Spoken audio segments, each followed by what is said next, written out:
আমার সকল কর্মে লাগে।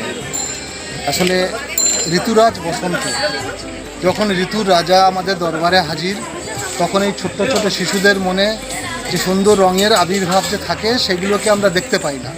তা প্রকৃতির সঙ্গে শিশুদের সঙ্গে আমরা বড়রা যারা আছি তাদেরকে নিয়ে রঙের উৎসবে নতুন করে রাঙিয়ে তোলার জন্য এই রঙের উৎসবকে পালন করি।